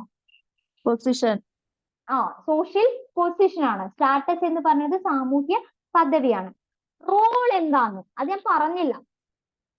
റോൾ റെഫേർഡ് ടു എന്തായിരിക്കും? ബിഹേവിയർ ആണോ, സിറ്റുവേഷൻ ആണോ, ഇൻഡിവിജ്വൽ ആണോ? റോൾ എന്ന് പറഞ്ഞിട്ടുണ്ടെങ്കിൽ എന്താന്ന് ഞാൻ മെൻഷൻ ചെയ്ത് പറഞ്ഞുതരാം. ഇപ്പൊ നമ്മള് ഒരു പദവിയിൽ ഇരിക്കുമ്പോ ആ പദവിയിൽ ഇരിക്കുന്ന ആള് കുറച്ച് പങ്ക് ചെയ്യണം. പങ്കാണ് റോൾ എന്ന് പറയുന്നത്. ഇപ്പൊ ഞാൻ ടീച്ചർ എന്ന പദവിയിൽ ഇരിക്കുമ്പോൾ എന്റെ പങ്ക് എന്താ, എന്റെ റോൾ എന്താ, ഞാൻ എങ്ങനെ നിങ്ങളോട് ചെയ്യണ്ടേ? ഞാൻ നിങ്ങളെ സിറ്റുവേഷൻ ആണ്. പഠിപ്പിക്കുകയാണ്, എന്റെ ബിഹേവിയർ ആണ്, എന്റെ പെരുമാറ്റമാണ്. ഇപ്പൊ ഞാൻ ഭാര്യ എന്ന പദവിയിൽ ഇരിക്കുകയാണ്, വൈഫ് എന്ന പദവിയിൽ ഇരിക്കുമ്പോൾ എന്റെ റോൾ എന്താണ്? ഭാര്യ ചെയ്യുന്ന ബിഹേവിയേഴ്സ് എന്താണോ പെരുമാറ്റം, അതാണ് അവിടെ എന്റെ റോള്. അപ്പൊ റോൾ എന്ന് പറയുമ്പോൾ ഇവിടെ ബിഹേവിയർ ആണ്. നമ്മളിപ്പോ ഇപ്പൊ ബ്രാഹ്മണനായി ജനിച്ചിട്ടുണ്ടെങ്കിൽ ആ ബ്രാഹ്മണൻ എന്ന് ജനിച്ച ആളുടെ റോൾ എന്താ? ബ്രാഹ്മണ കുലത്തിന് ചേർന്ന പോലെ പെരുമാറാം. ബിഹേവിയർ, പെരുമാറ്റമാണ് അവിടെ റോളായിട്ട് വരുന്നത്. ക്ലിയർ ആയോ? നമ്മൾ ഏത് പദവിയിൽ ഇരിക്കുമ്പോഴും, ഇപ്പൊ ഒരു വ്യക്തി, ഇപ്പൊ നരേന്ദ്രമോദി എന്ന് പറഞ്ഞ ആള് പ്രൈം മിനിസ്റ്റർ എന്ന പദവിയിൽ ഇരിക്കുമ്പോൾ അദ്ദേഹം എന്താ ചെയ്യണ്ടേ? സിറ്റുവേഷൻ ഇൻഡിവിജ്വൽ അല്ല ഇരിക്കണ്ടേ? അദ്ദേഹം ആ പദവിയിൽ ഇരിക്കുമ്പോൾ അതുപോലെ തന്നെ പെരുമാറണം, അല്ലെ? ബിഹേവിയർ ആണ്. ആ പെരുമാറുന്നതിനെയാണ് അദ്ദേഹത്തിന്റെ റോൾ എന്ന് നമ്മളെന്ന് പറയുന്നത്, പങ്ക് എന്നുകൊണ്ട് ഉദ്ദേശിക്കുന്നത്. ക്ലിയർ ആയോ? അപ്പോ അടുത്ത ചോദ്യം നോക്കിക്കോ. Status acquired by birth are called. ജന്മനാ ലഭിക്കുന്ന സ്റ്റാറ്റസിനെ എന്ത് പറയും? Ascribed, higher, different. ഏതായിരിക്കും? Ascribed status. Then achieved status are found more in society. Achieved status, നേടിയെടുത്ത പദവി ഇതിൽ ഏത് സമൂഹത്തിലാണ് കാണാം? കോംപ്ലക്സിലാണോ, സിമ്പിളിലാണോ, ജോയിന്റിലാണോ? അച്ചീവ്ഡ് സ്റ്റാറ്റസ് ഏറ്റവും കൂടുതൽ കാണുന്ന സൊസൈറ്റി ഏതിലായിരിക്കും? കോംപ്ലക്സ്. സങ്കീർണമായ സമൂഹത്തിലാണ് കുറെ അച്ചീവ്ഡ് സ്റ്റാറ്റസ് ഉള്ള പദവികൾ കാണാം. The status of son is an example. മകൻ എന്ന് പറഞ്ഞ പദവി ഏതിന് ഉദാഹരണമാണ്? അച്ചീവ്ഡിനാണോ, അസ്ക്രൈബ്ഡിനാണോ, ബോത്ത്? ഏതിനാണ്? മകൻ എന്ന പദവി ഏതായിരിക്കും? അസ്ക്രൈബ്ഡ്. ജന്മനാ ലഭിക്കുന്നതാണ് മകൻ എന്ന പദവി. അപ്പൊ അത് അസ്ക്രൈബ്ഡ് സ്റ്റാറ്റസ്. ക്ലിയർ ആയോ മക്കളെ? ദെൻ ഇനി നമുക്ക് ഇതിൽ പഠിക്കാനുള്ള കോംപ്ലക്സ് അല്ലേ? അത് കോംപ്ലക്സ് തന്നെയാ. കോംപ്ലക്സ് തന്നെയാ, സങ്കീർണമായ സമൂഹം. Excuse me. പറഞ്ഞോളൂ. Excuse me. A, B രണ്ട് ക്വസ്റ്റ്യൻസ് ഒന്ന് പറയാമോ? Status is defined as social position. Then next, സാമൂഹ്യ സ്ഥാനം സ്വീകരിക്കുന്ന ആളെയാണ് നമ്മൾ എന്താ പദവി എന്നതുകൊണ്ട് പറയണത്. റോൾ ഈസ് റെഫേർഡ്, ബിഹേവിയർ, പെരുമാറ്റം. ഇപ്പൊ ചെറിയാൻ ചേട്ടൻ ഫാദർ ആണ്, ഗ്രാൻഡ് ഫാദർ ആണ്, ദെൻ ഹസ്ബൻഡ് ആണ് എന്ന പദവിയിൽ ഇരിക്കുമ്പോ എന്താ ചെയ്യണ്ടേ? ആ പദവിയിൽ ഇരിക്കുമ്പോ I am a widower. Okay, എന്തെങ്കിലും ആവട്ടെ. ഗ്രാൻഡ് സൺസ് നോക്കില്ലേ? ഗ്രാൻഡ് ഫാദർ അല്ലേ? Of course. Two of them that they are making problem. That is why I am switched off my. Okay, അപ്പൊ ഗ്രാൻഡ് ഫാദർ ആയിരിക്കുമ്പോ അതിന് പെരുമാറുമ്പോഴാണ് ഗ്രാൻഡ് ഫാദറിന്റെ റോള് വരുന്നത്. Role എന്ന് പറഞ്ഞാൽ നമ്മൾ ചെയ്യുന്ന പെരുമാറ്റമാണ്. ഏത് പദവിയിൽ ഇരിക്കുമ്പോൾ, എനി സിറ്റുവേഷൻ, എനി പൊസിഷൻ, ഒരു സോഷ്യൽ പൊസിഷനിൽ ഇരിക്കുമ്പോൾ വി ഹാവ് ടു ബിഹേവിയർ, നമ്മൾ പെരുമാറും. ആ പെരുമാറ്റത്തെയാണ് റോൾ എന്നതുകൊണ്ട് ഉദ്ദേശിക്കുന്നത്. Role is referred to behaviour എന്ന് പറയുന്നത്. ഇനി അടുത്തത് പറയാനുള്ളത് കാസ്റ്റും ക്ലാസും എന്താണെന്നാണ് പറയാനുള്ളത്. അത് മോർ ഇമ്പോർട്ടന്റ് ക്വസ്റ്റ്യൻ ആണ് കേട്ടോ. കാരണം എക്സാമിന് ആവർത്തിച്ച് ചോദിച്ചിട്ടുള്ള ഒരു ചോദ്യം കൂടെ. എന്താണ് ജാതിയും എന്താണ് വർഗവും? നിങ്ങളുടെ ടെസ്റ്റിൽ 122ാമത്തെ പേജില് 15ാമത്തെ question, differentiate between caste and class. ജാതി എന്താ, വർഗം എന്താ? ജാതിയും വർഗവും നമ്മളുടെ എക്സാമിന് ചോദിക്കാറുണ്ട്. ഞാൻ ഒന്ന് പറയാം. ജാതി എന്ന് പറയുന്നത് ഇന്ത്യയിൽ മാത്രം കാണുന്ന ഒരു കൺസെപ്റ്റാ. ലോകത്ത് വേറെ എവിടെയും ജാതി എന്ന് പറഞ്ഞ കൺസെപ്റ്റ് ഇല്ല. ഇന്ത്യയിൽ മാത്രമാണ് ജാതി വ്യവസ്ഥ കാണുന്നത്. അത് ഹിസ്റ്ററി ടീച്ചറൊക്കെ എടുത്ത് പറഞ്ഞിട്ടുണ്ടാവും ജാതി വ്യവസ്ഥ എന്നൊക്കെയാ വന്നേന്ന്. അത് ആ വേദ കാലഘട്ടത്തിലാണ് ജാതി വ്യവസ്ഥ മെൻഷൻ ചെയ്ത് പറയണത്. ദെൻ വർഗം എന്ന് പറയുന്നത് അങ്ങനെയല്ല. ക്ലാസ് എന്ന് പറയുന്നത് എന്താ? ലോകത്ത് മുഴുവനുള്ളതാ, യൂണിവേഴ്സലാ, സർവ ലൗകികമാണ്. ജാതി എന്ന് പറയുന്നത് നമുക്കറിയാം ജന്മനാ ലഭിക്കുന്നതാ. നമുക്ക് നമ്മൾ ബ്രാഹ്മണനോ അല്ലെങ്കിൽ ക്ഷത്രിയനോ എന്നൊക്കെ പറയണത് ജന്മന ലഭിക്കുന്ന ഇതാണ്. എന്നാൽ വർഗം എന്ന് പറയുന്നത് എന്ത്? സ്വന്തം കഴിവ് കൊണ്ട് നേടിയെടുക്കുന്നതാണ് അല്ലെ? നമ്മൾ പാവപ്പെട്ടനായിട്ട് എന്ന ലോ ക്ലാസ് ആയിട്ട് ചിലപ്പോൾ ജനിക്കാം. പാവപ്പെട്ടൻ എന്ന വർഗത്തിൽ ജനിച്ചിട്ട് സ്വന്തം കഴിവ് കൊണ്ട് നമ്മൾ എന്ത് പണക്കാരനാവാം. നമ്മൾ നേടിയെടുക്കുന്ന ഒരു പദവിയാണ് ഏത്? ക്ലാസ് എന്ന് പറയണത് ഇല്ലേ? സ്വന്തം കഴിവ് കൊണ്ട് നമ്മൾ എന്താ, ഇപ്പൊ യൂസഫ് അലി എന്നൊക്കെ പറയുന്ന ആൾക്കാരിന്ന് എന്താ ഒരു മിഡിൽ ക്ലാസ് അല്ല ലോവർ ക്ലാസ് ഫാമിലിയുള്ള ആളാ. ഇന്ന് എന്താ കേരളത്തിലെ ഏറ്റവും വലിയ കോടീശ്വരൻ എന്ന് ഉയർന്ന വർഗത്തിലേക്ക് അപ്പർ ക്ലാസ്സിലേക്ക് എന്ന ഇതിൽ പോവാം. പിന്നെ ജാതി എന്ന് പറയുന്നത് എന്താ? ഒരു അടഞ്ഞ സംവിധാന, ക്ലോസ്ഡാ. അതിൽ ജനിച്ചാൽ പിന്നെ അതിന് പുറത്തേക്ക് നമുക്ക് പോവാൻ പറ്റില്ല. പക്ഷേ വർഗം എന്ന് പറഞ്ഞത് എന്താണ്? തുറന്നതാ, ഓപ്പണാ. ഒന്നെങ്കിൽ നമ്മൾ ചില സമയങ്ങളിൽ നമ്മളെ കഴിവ് കൊണ്ട് ഉയർന്ന വർഗത്തിലെത്താം. ചിലപ്പോൾ നമ്മുടെ കഴിവ് കൊണ്ട് തന്നെ നമ്മൾ എന്ത് താഴ്ന്ന വർഗത്തിലോ അല്ലെങ്കിൽ മിഡിൽ ക്ലാസ്സിലോ ലോവർ ക്ലാസ്സിലേക്കോ നീങ്ങാം എന്നാണ് പറയുന്നത്. പിന്നെ ജാതി എന്ന് പറയുന്നത് മതത്തിന്റെ അടിസ്ഥാനത്തിൽ വന്നതാ. ഞാൻ പറഞ്ഞു വേദ കാലഘട്ടത്തിൽ ഋഗ്വേദ ടെക്സ്റ്റിലാണ് ജാതി വ്യവസ്ഥയെ കുറിച്ച് പറയണത്. അതിനാണ് ചതുർവർണ്ണ്യ സിസ്റ്റം എന്ന ഒരു കൺസെപ്റ്റ് നിങ്ങൾ പഠിച്ചിട്ടുണ്ടാവും വേദിക് ഏജ് പഠിച്ചപ്പോൾ. ലേറ്റർ വേദിക് പീരീഡിലാണ് ചതുർവർണ്ണ്യ സിസ്റ്റം പഠിക്കുന്നത്. ബ്രാഹ്മണ, ക്ഷത്രിയ, വൈശ്യ, ശൂദ്ര എന്ന് പറഞ്ഞു. അത് മതത്തിന്റെ അടിസ്ഥാനത്തിൽ ആ ജാതി വന്നത്. എന്നാൽ വർഗത്തില് മതേതരത്വം ഇല്ല. അവിടെ സമ്പത്താണ് അവിടെ പ്രാധാന്യം വരുന്നത്. പിന്നെ ജാതിയിൽ എന്തുണ്ട്? ശുദ്ധിയുണ്ട്, അശുദ്ധിയുണ്ട് ഇല്ലേ? പ്യൂരിറ്റിയും പൊല്യൂഷനും ഒക്കെ തിരിക്കും. എന്നാൽ വർഗത്തിൽ എന്ത്? പ്യൂരിറ്റിയും പൊല്യൂഷനും ഒന്നും ഇല്ല. അവിടെ അശുദ്ധിയും ഇല്ല, ശുദ്ധിയൊന്നും ഇല്ല. എല്ലാ വർഗക്കാരും ഒരുമിച്ചിട്ട് തന്നെയാണ് ചെയ്യുന്നത്. ദെൻ ജാതി വ്യവസ്ഥയിൽ എന്ത്? പല നിയന്ത്രണങ്ങളും ഉണ്ട് ഇല്ലേ? നിയന്ത്രണങ്ങൾ എന്ന് പറഞ്ഞിട്ടുണ്ടെങ്കിൽ ജാതി വ്യവസ്ഥയിൽ നമുക്ക് നോക്കാം. ഫുഡിനായാലും സ്മോക്കിനായാലും ചില സമയങ്ങളിൽ ചില ജാതിക്കാർക്ക് എന്ത് ചില ഭക്ഷണങ്ങൾ കഴിക്കാനൊന്നും പാടില്ല. പക്ഷെ വർഗത്തിൽ അവിടെ പരിമിതികളൊന്നും ഇല്ല. അവർക്ക് സ്വാതന്ത്ര്യമാണ്, ലിബർട്ടിയാണ്, ഫ്രീഡമാണ് അവിടെ ഉള്ളത്. പിന്നെ ജാതിന്ന് തന്നെയാണ് നമുക്ക് എന്ത് വിവാഹം കഴിക്കാൻ പറ്റുള്ളൂ. മറ്റുള്ള ജാതിയിൽ നിന്നൊന്നും വിവാഹം കഴിക്കാൻ. ഇത് ഇപ്പോഴത്തെ കൺസെപ്റ്റിലല്ല, നമ്മൾ പൊതുവെ ജാതി പറയുമ്പോഴാണ് പറയണത്. ദെൻ വർഗത്തിൽ അങ്ങനെ ഉണ്ടായിട്ടില്ല. വർഗത്തിൽ എന്താ? ഏത് വർഗത്തിൽ നിന്നും വിവാഹം കഴിക്കാം. അതിലൊരു നിയന്ത്രണമൊന്നും ഇല്ല. ക്ലിയർ ആയോ? ഇത് 122ാമത്തെ പേജിലുണ്ട്. അത് നിങ്ങൾ നല്ലവണ്ണം പഠിക്കാം.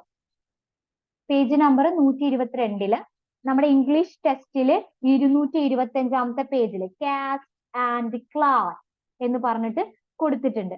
കണ്ടോ? 225ാമത്തെ പേജില് കാസ്റ്റും ക്ലാസും മലയാളം ഗൈഡില് 122. Okay. ഈ ഭാഗത്തിലെ ചോദ്യങ്ങൾ ഒന്ന് നോക്കാം. ഈ ഭാഗത്തിലെ ചോദ്യങ്ങളാണ് കേട്ടോ. കാസ്റ്റുമായി ബന്ധപ്പെട്ടുള്ള ചോദ്യങ്ങളാണിത്. ട്രൂ ഫാൾസ് ആണ്, ശരിയോ തെറ്റാണോ എന്ന് പറയാനാ. ആദ്യത്തെ ചോദ്യം, caste is example of status group. ജാതി എന്ന് പറയുന്നത് പദവിക്ക് ഉദാഹരണമാണ്. ശരിയോ തെറ്റോ? ശരി. ശരിയാ. നേരത്തെ നമ്മൾ ബ്രാഹ്മണ പദവി എന്ന് പറഞ്ഞു. കാസ്റ്റിന്റെ അടിസ്ഥാനത്തിലല്ലേ തിരിച്ചേക്കണേ. B, caste is basically an example of achieved status. നേടിയെടുത്ത പദവിക്ക് ഉദാഹരണമാണ് കാസ്റ്റ് എന്ന്. ശരിയോ തെറ്റോ? False. അല്ല. C, caste are found in all part of the world. ലോകത്തെ എല്ലായിടത്തും ജാതി കാണാൻ പറ്റുന്നു. ആണോ? False. ഇന്ത്യയിൽ മാത്രമാണ് ജാതി കാണാൻ പറ്റുള്ളൂ. Then D, caste and class refer the same social category. അതായത് സാമൂഹ്യ വിഭാഗത്തിൽ സെയിം ആണ് ഏത്? ജാതിയും വർഗവും. ആണോ? ജാതി അല്ലല്ല. ജാതി മതത്തിന്റെ അടിസ്ഥാനത്തിലും വർഗം എന്തിന്റെ അടിസ്ഥാനത്തിലാണ്? സമ്പത്തിന്റെ അടിസ്ഥാനത്തിലാണ് കേട്ടോ വരുന്നത്. ഈ untouchability has been abolished in India. തൊട്ടുകൂടായ്മ ഇന്ത്യയിൽ നിരോധിച്ചിട്ടുണ്ടെന്ന് ഉണ്ടോ? ആർട്ടിക്കിൾ പറയാൻ പറ്റുമോ? നിരോധിച്ചിട്ടുണ്ട്, പക്ഷെ നടപ്പിലാകുന്നില്ല. ആർട്ടിക്കിൾ പറയാൻ പറ്റുമോ? ഇന്ത്യൻ കോൺസ്റ്റിറ്റ്യൂഷനിലെ ആർട്ടിക്കിൾ 17 എന്ന് പറയുന്നതിലെ അൺടച്ചബിലിറ്റി അല്ലെങ്കിൽ ഡിസ്ക്രിമിനേഷൻ നമ്മൾ എന്താ നിരോധിച്ചിട്ടു എന്ന് പറയണം. 1976 അൺടച്ചബിലിറ്റി ആക്ട്, തൊട്ടുകൂടായ്മ എന്ന് പറഞ്ഞ സാധനം നിരോധിച്ചിട്ടുള്ളതാട്ടോ. പക്ഷെ ഇപ്പൊ തൊട്ടുകൂടായ്മ നമ്മുടെ ഇന്ത്യൻ സമൂഹത്തിൽ കുറവാ. കുറവ് എന്നിട്ടാ, ഇല്ല എന്നല്ല ഞാൻ പറയണ, കുറവാ. ഈവൻ കേരളത്തിലൊന്നും അധികം ഇല്ല. Then F, സംസ്കൃതൈസേഷൻ is കേരളത്തിലില്ല, നോർത്ത് ഇന്ത്യ നോർത്ത് ഇന്ത്യയിലൊക്കെ ഉണ്ട്. ശരിയാണ്. അൺടച്ചബിലിറ്റി ഇന്ത്യയിലെ അബോളിഷ് ചെയ്തു 1976 അബോളിഷ് ചെയ്തത് കേട്ടോ. സംസ്കൃതൈസേഷൻ ഈസ് എഫ് വായിക്കണേ. Sanskritisation is a process of upward mobility in the caste system. ഇവിടെ സംസ്കൃതൈസേഷൻ എന്ന് പറഞ്ഞ വേർഡ് നിങ്ങൾ ഇപ്പൊ ആദ്യമായിട്ടായിരിക്കും കേൾക്കുന്നത്. സംസ്കൃതൈസേഷൻ എന്ന് പറഞ്ഞ വേർഡ് എന്താണെന്ന് വെച്ചിട്ടുണ്ടെങ്കിൽ സംസ്കൃതിവൽക്കരണം അല്ലെങ്കിൽ സംസ്കൃതീകരണം എന്നാണ് പറയണത്. ഇതെന്താന്ന് ഇന്നത്തെ ക്ലാസ്സിലെ പഠിക്കാം. പക്ഷെ ഞാൻ എന്താന്ന് പറഞ്ഞുതരാം. സംസ്കൃതീകരണം അല്ലെങ്കിൽ സംസ്കൃതവൽക്കരണം എന്ന് പറഞ്ഞത് ഉദ്ദേശിക്കുന്നത് എന്താന്ന് വെച്ചിട്ടുണ്ടെങ്കിൽ, ഇപ്പോ ലോ കാസ്റ്റിലുള്ളത്, അതായത് താഴ്ന്ന ജാതിയിലുള്ള ആൾക്കാര് ഉയർന്ന ജാതിയിലുള്ള ആൾക്കാരുടെ പോലെ life style, dressing style, culture, behaviour, പെരുമാറ്റം ഇതൊക്കെ സ്വീകരിക്കാം. അപ്പർ ക്ലാസ്സിലേക്ക് അല്ലെങ്കിൽ അപ്പർ കാസ്റ്റിലെ പോലെ പെരുമാറാം, അല്ലെങ്കിൽ ഹൈ കാസ്റ്റ് പോലെ പെരുമാറാം. ഈ ഒരു പ്രോസസ്സിനെയാണ് നമ്മൾ സംസ്കൃതൈസേഷൻ എന്നതുകൊണ്ട് ഉദ്ദേശിക്കുന്നത്. ഒന്നുകൂടി പറയാം. താഴ്ന്ന ജാതിയിലുള്ള വിഭാഗം, ഇപ്പൊ ഇവൻ ദളിതുകള് അല്ലെങ്കിൽ ശൂദ്രന്മാര്, ഇവരൊക്കെ ഉയർന്ന ജാതിക്കാരിലുള്ള ഈ ബ്രാഹ്മണരോ അല്ലെങ്കിൽ ക്ഷത്രിയക്കാരുടെ പോലെ വസ്ത്രധാരണം, life style, dressing style, behaviour, പെരുമാറ്റം, അവരുടെ സ്റ്റാൻഡേർഡ് ഓഫ് ലിവിങ് അതുപോലെ മാറ്റുക, ജീവിത നിലവാരം ഉയർന്ന ജാതിക്കാരുടെ പോലെ പെരുമാറാം. ഈ ഒരു പ്രോസസ്സിനെയാണ് നമ്മൾ സംസ്കൃതൈസേഷൻ എന്നതുകൊണ്ട് ഉദ്ദേശിക്കുന്നത്. ക്ലിയർ ആയോ സംസ്കൃതൈസേഷൻ? അപ്പൊ ഈ സ്റ്റേറ്റ്മെന്റ് ശരിയോ തെറ്റോ? ശരിയാണ്. അപ്പൊ ഈ സ്റ്റേറ്റ്മെന്റ് എന്താ? Process is A upward mobility of caste system എന്ന് പറഞ്ഞാൽ ശരിയാണ് കേട്ടോ. ഉയർത്തിക്കൊണ്ടുവരിക എന്നാണ്, ജാതി വ്യവസ്ഥയിലെ വിഭാഗങ്ങളിൽ ഉയർച്ച കൊണ്ടുവരിക എന്നതാണ് ഉദ്ദേശിക്കുന്നത്. അപ്പൊ ഈ സ്റ്റേറ്റ്മെന്റ് ശരിയാണ് കേട്ടോ, ട്രൂ എന്നാണ് കേട്ടോ. ക്ലിയർ ആയോ അത് പറഞ്ഞത്? ഓക്കെ. ദെൻ അടുത്തത് ജി. മാം, എന്തിന്റെ അടിസ്ഥാനത്തിലാ അവര് താഴ്ന്ന തട്ടിലായിട്ട് നിൽക്കുന്നത്? എന്തിന്റെ അടിസ്ഥാനത്തിലാണ് അങ്ങനെ താഴ്ന്ന തട്ടില് അങ്ങനെ നിൽക്കുന്നത്? എന്തുകൊണ്ടാ? അപ്പൊ നിങ്ങൾക്ക് വർണ്ണവ്യവസ്ഥ എന്താണെന്ന് അറിയില്ല. അത് അവര് സ്വന്തം തീരുമാനിക്കേണ്ട കാര്യമാണ്. ഞാൻ എന്നും അധമനായിരിക്കണമെന്ന് ഞാൻ തീരുമാനിച്ചാൽ ഞാൻ അധമനാണ്. അയ്യോ, അങ്ങനെയല്ല കേട്ടോ ചെറിയാൻ ചേട്ടാ. ഞാൻ ചോദിച്ചില്ലേ നിങ്ങളോട്, നിങ്ങൾക്ക് ചതുർവർണ്ണ സിസ്റ്റം അല്ലെങ്കിൽ എന്താന്ന് ചോദിച്ചപ്പോ അറിയുന്നതിൽ പറഞ്ഞേ എന്നോട്. അതെ, ചാതുർവർണ്ണ സിസ്റ്റം അനുസരിച്ച് പൂജ ചെയ്യുന്ന വൈദിക വേല ചെയ്യുന്നവൻ ബ്രാഹ്മണനും, രാജ്യഭരണം യുദ്ധം ഇവ ചെയ്യുന്നവൻ ക്ഷത്രിയനും, വ്യാപാര വ്യവസായാദികൾ ചെയ്യുന്നവൻ വൈശ്യനും, അവർക്കെല്ലാം ദാസ്യവേല ചെയ്യുന്നവൻ ശൂദ്രനുമാണ്. അതല്ലേ ക്ലാസിഫിക്കേഷൻ?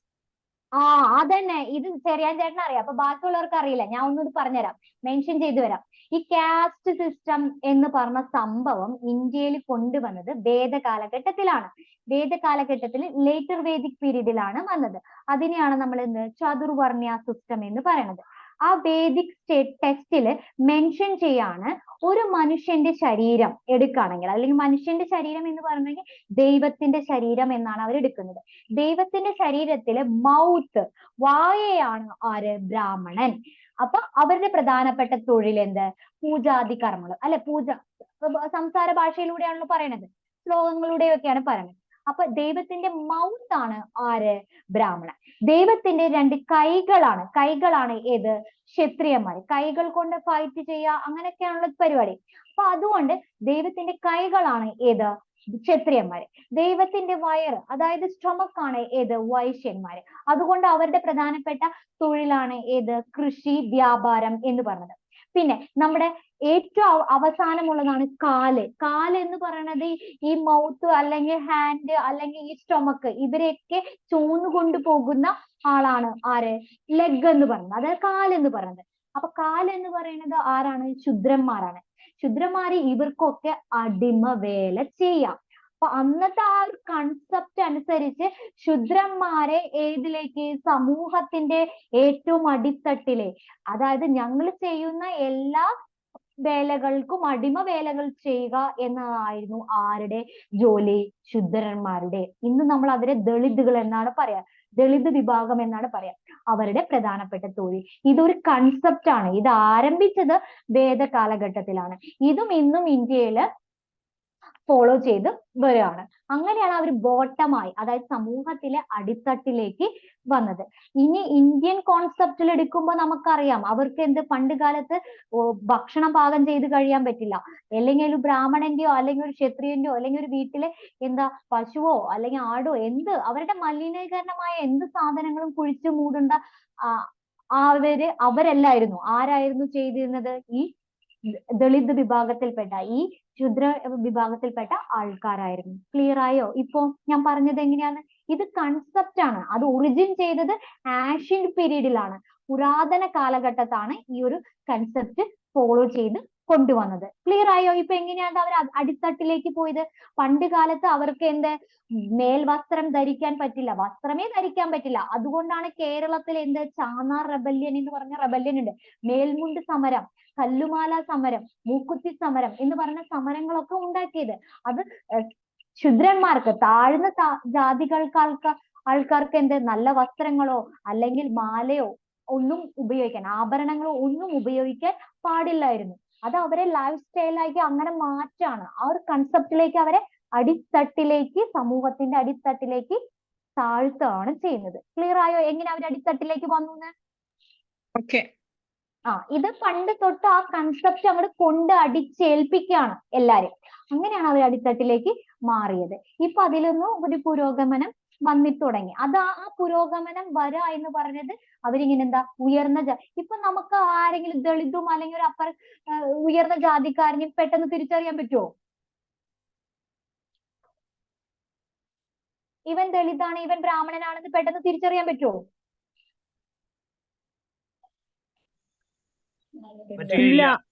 പറ്റില്ല. എല്ലാരും ഒരേ ഈക്വൽ ഡ്രസ്, ഒരേ സംസാര ഭാഷകളാ. പണ്ട് കാലത്ത് അങ്ങനെയല്ല. ഒരു വസ്ത്രധാരണ അല്ലെങ്കിൽ അവർ സംസാരിക്കുന്ന ഭാഷ പറഞ്ഞാൽ പോലും നമുക്ക് മനസ്സിലാവും അവൻ താഴ്ന്ന ജാതിക്കാരനാണ്, അവൻ താഴ്ന്ന ഉയർന്ന ജാതിക്കാരനാണ് ഒക്കെ പെട്ടെന്ന് കണ്ടെടുക്കാൻ പറ്റും. അതിന്ന് ഒരു അവരുടെ ലൈഫ് സ്റ്റൈലിലേക്ക് താഴ്ന്ന ജാതിക്കാര് പോവാണ്. ഇനി ജി എന്ന് നോക്ക്. Caste are also found in the many non Hindu community. അതായത് ജാതി വ്യവസ്ഥ ഹിന്ദു കമ്മ്യൂണിറ്റിയിൽ മാത്രമല്ല നോൺ ഹിന്ദു കമ്മ്യൂണിറ്റിയിലും കാണാൻ പറ്റും എന്നാണ് പറഞ്ഞത്. ശരിയോ തെറ്റോ മക്കളെ? ശരിയല്ല, സാങ്കേതികമായി. ആണോ? അതെ. അല്ല. Caste are also found in the many non Hindu community. അതായത് ഹിന്ദു കാണാൻ പറ്റും, കാണാൻ പറ്റും. ഈ ക്രിസ്ത്യൻസിനും ഉണ്ട് ചെറിയ വിഭാഗത്തില് ഉയർന്ന, അങ്ങനെയല്ല കാസ്റ്റ് ആയിട്ടല്ല അവര് പറയണത്. അല്ലല്ല, അത് ക്ലാസിഫിക്കേഷൻസ് ഉള്ളി. അത് ഉയർച്ചയും താഴ്ചയില്ല, ക്ലാസിഫിക്കേഷൻ ഡിഫറെന്റ് ഡിനോമിനേഷൻസ് എന്നായിരുന്നു പറയുന്നത്. അതുണ്ടല്ലോ, അതിനാണ് ഒരു കാസ്റ്റ് എന്ന് പറയുന്നത്. അതായത് അവിടെ ഈ കുറച്ച് വിഭാഗങ്ങളെ നമ്മൾ താഴ്ന്നതായി സിറിയൻ, അപ്പൊ റോമൻ കത്തോലിക്കനും സിറിയൻ കത്തോലിക്കൻസും യാക്കോബിസ്റ്റ്, ദെൻ വേറെ ഏതൊക്കെയാ, യോഹന്നാസ്, പ്രൊട്ടസ്റ്റന്റ്, ഇവര് 4 പേര് നിൽക്കുമ്പോ ഏറ്റവും മുൻതൂക്കാർക്കാ? അങ്ങനെയില്ല.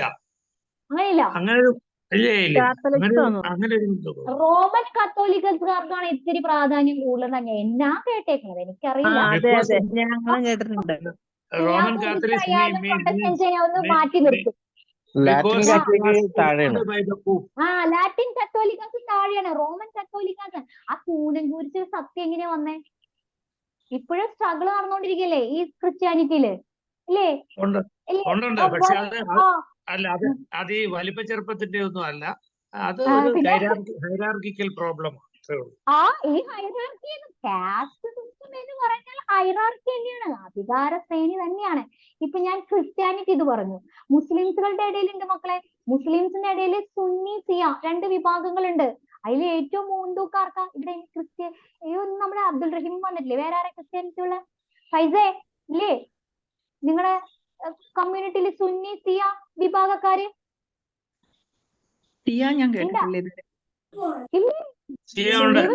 കേട്ടിട്ടില്ല. വിഭാഗങ്ങളുണ്ട്. അതിൽ സുന്നി വിഭാഗം അതാണോ? ഷിയാക്കൾ എന്ന് പറയുന്നത് നമ്മുടെ ഇറാനിയൻ കൺസെപ്റ്റ് വരുന്ന അതാണ്. സുന്നി സിയാസ് വിഭാഗമുണ്ട്. ആ വിഭാഗത്തിൽ സുന്നി വിഭാഗക്കാരാണ് മേൽക്കോയ്മയുള്ളത്. സിയ എന്ന് പറഞ്ഞ ആൾക്കാർ ഇത്തിരി അടിത്തട്ടിലുള്ളവരാ. അപ്പൊ ഞാൻ ഇവിടെ പറഞ്ഞു വന്നത്